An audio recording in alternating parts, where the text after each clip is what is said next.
તમને બધાને જય શ્રી કૃષ્ણ, રાધે રાધે, જય માતાજી. તમે બધા કેમ છો? તમે બધા મજામાં જ હશો. આજે આપણે બનાવવાની છે દૂધીની ચટણી. એટલે આપણે આમાં ખાસ કંઈ સામગ્રી લેવાની નથી. આપણે ફક્ત દૂધી લેવાની છે. ને દૂધી આવી કૂણી હોય તો એની, અને મોટી હોય તો પણ ચાલે, પણ કૂણી હોય તો સ્વાદ સારો આવશે એનો. એટલે આ દૂધીને આપણે નાની એક દૂધી છે એને આપણે છાલ સાથે લેવાની છે. અંદર કંઈ ઉપર કાળા કાળા ડોટ્સ કે એવું હોય તો છાલ તમે કાઢી લો એટલા ભાગમાં, પણ આખી છાલ કાઢવાની નથી. અને દૂધી છાલ સાથે જ બનાવવાનું છે. તમે દૂધીનું બટાકાનું શાક, દૂધી ચણાનું શાક એ બધું ખાધું હશે, પણ એકવાર આ ચટણી ખાશો તો તમે ખાતા જ રહી જશો. તમને ખાવાનું મન થશે. અને દૂધીમાં તો તમને ખબર છે કે અઢળક ફાયદા હોય છે દૂધીના. તો આવી રીતે આપણે પીસ કરી દેવાના છે દૂધીના. આવા મોટા મોટા પીસ કરી દઈશું છાલ સાથે. છાલ કાઢ્યા વગર જ બનાવવાની છે. હવે આપણે ગેસ ચાલુ કરી દઈશું. ગેસ ચાલુ કરી અને આપણે 1-1.5 ગ્લાસ જેટલું પાણી લઈ લીધું છે. અને આ દૂધીને આપણે મસ્ત ધોઈ નાખી, 2 પાણીથી ધોઈ નાખી, સ્વચ્છ પાણીથી ધોઈ નાખી એને આવા પીસ કરી અને આપણે આના અંદર બાફા મૂકી દેવાની છે. આમાં કંઈ મીઠું વીઠું કંઈ જ નાખવાનું નથી. અને છાલ સાથે તમે દૂધીનું શાક ખાઓ છો, પણ એના કરતાં એકવાર આ ચટણી બનાવીને તમે ખાશો તો તમને એટલી મજા પડશે. અને બહુ જ ઇઝી છે, બહુ સરળતાથી આ બની જાય છે. આમાં બહુ વાર પણ નથી લાગતી અને બહુ ટેસ્ટી. શાકની પણ જરૂર નહીં પડે. સાંજે તમે ડિનરમાં દૂધીની ચટણી, રોટલી, પરોઠા, ભાત, ખીચડી બધા સાથે ખાઈ શકો. તો આપણે હવે દૂધીને પાણીમાં છાલ સાથે એના પીસીસ કરી અને ટુકડા કરી અને દૂધીને મૂકી દેવી છે. હવે આ બફાય એટલે આપણે ગેસ બંધ કરી દઈશું અને આગળની પ્રોસેસ આપણે એ બફાયા પછી કરીશું. જો આપણે આ દૂધી સરસ બફાઈ ગઈ છે. આ જુઓ છો, એકદમ નરમ પડી ગઈ છે. તો આ બફાઈ ગઈ છે. હવે આપણે ગેસ બંધ કરી દઈશું અને આને ઠંડી પડવા દઈશું. પછી આપણે ચટણી બનાવીશું. તો આ દૂધી ઠંડી પડી જાય. હવે આપણે દૂધી આપણી ઠંડી થઈ ગઈ છે. બાફી નાખી છે અને ઠંડી થઈ ગઈ છે. તો દૂધીને લઈ લઈશું પહેલાં આપણે.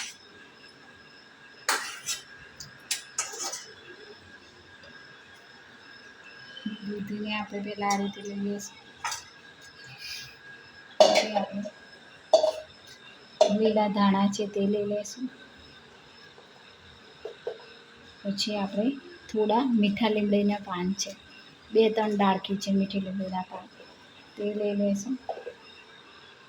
પછી આપણે લઈ લઈશું 2 મરચાં છે, આ 2 લીલા મરચાં છે એ લઈ લઈશું. અડધો આદુનો ટુકડો છે એ લઈ લઈશું. કટકું, આટલું કટકું આદુનો ટુકડો છે. પછી આપણે અહીંયા આપણે લઈ લઈશું કાલા નમક, એટલે સંચળ લઈ લઈશું. 1 ચમચી જેવું સંચળ લેવાનું છે.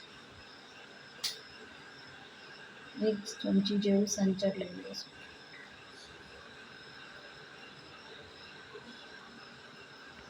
એક ચમચી જેવું ભેજ થઈ ગયો છે, એના કારણે નહોતું પડતું.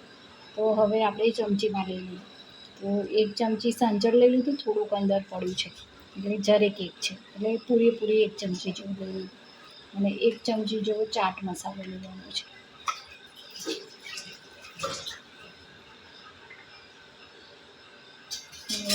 વધારે છે. આ 1 ચમચી જેવો ચાટ મસાલો લઈ લીધો છે. મીઠું લેવાનું નથી, એટલે આપણે કાલા નમક લીધું એટલે સંચળ અને ચાટ મસાલો આ 1.5 ચમચી જેવું એકદમ પૂરેપૂરી ભરેલી છે. અને સંચળ થોડુંક ઓછું છે એટલું લીધું છે. આ 1 ચમચી એકદમ પૂરેપૂરી ઉપર ભરેલી સુધી ચમચી લીધી અને કાલા નમક સામાન્ય જેટલું લીધું છે. હવે આપણે આ લીંબુનો રસ આમાં એડ કરી દઈશું.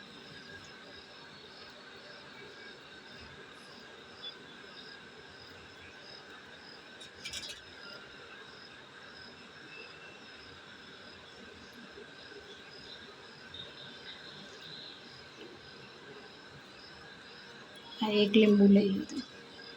બરાબર, કાલા નમક લઈ લીધું, સંચળ લઈ લીધું, એટલે સંચળ એટલે કાલા નમક એ, અને ચાટ મસાલો આ લઈ લીધું. હવે આ 1 ચમચી ગોળ અને આ બીજી અડધી ચમચી જેવું ગોળ લઈ લીધું. તમને ગળ્યું ઓછું ભાવતું હોય તો તમે થોડું ઓછો વધારે કરી શકો છો. વધારે ભાવતું હોય તો થોડું વધારે કરો. પણ આ ખાટી મીઠી ચટણી બહુ સરસ લાગશે તમને. શાક કરતાં પણ ચટણી બહુ મસ્ત લાગશે. હવે આ બધી વસ્તુઓને આપણે ક્રશ કરી દઈશું મિક્સરમાં. તો હવે આપણું આ ચટણી ક્રશ થઈ ગઈ છે. હવે સ્વિચ બંધ કરી દઈશું અને આને કાઢી દઈશું. તો આ નીકળી ગયું. હવે આપણે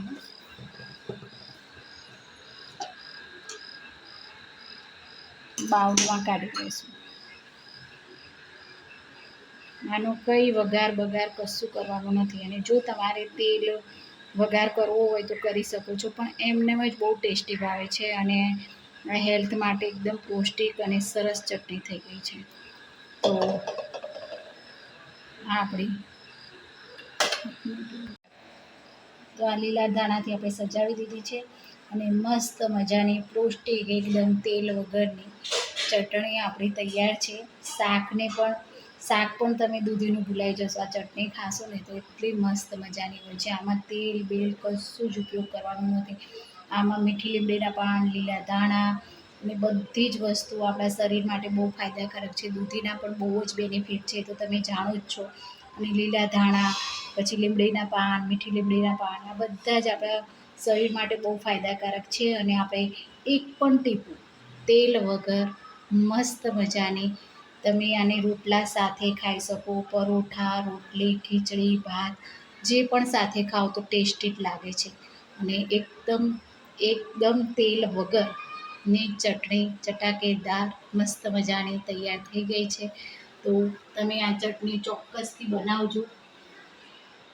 ડિનરમાં ચોક્કસથી તમે આ ચટણી બનાવી અને જોઈ જોજો. ચોક્કસ મજા પડી જાય એવી છે. નાના બાળકોને ભાવશે, વડીલોને પણ ભાવશે, બધાને ભાવશે. તમે આ ચટણી ચોક્કસથી એકવાર બનાવજો. આમાં તેલ પણ નથી, કંઈ પણ નથી. અને આપણા હેલ્થ માટે બહુ સારામાં સારી છે. અને દૂધીની છાલ સાથે છે. દૂધીની છાલ પણ આપણા શરીર માટે બહુ ફાયદાકારક છે.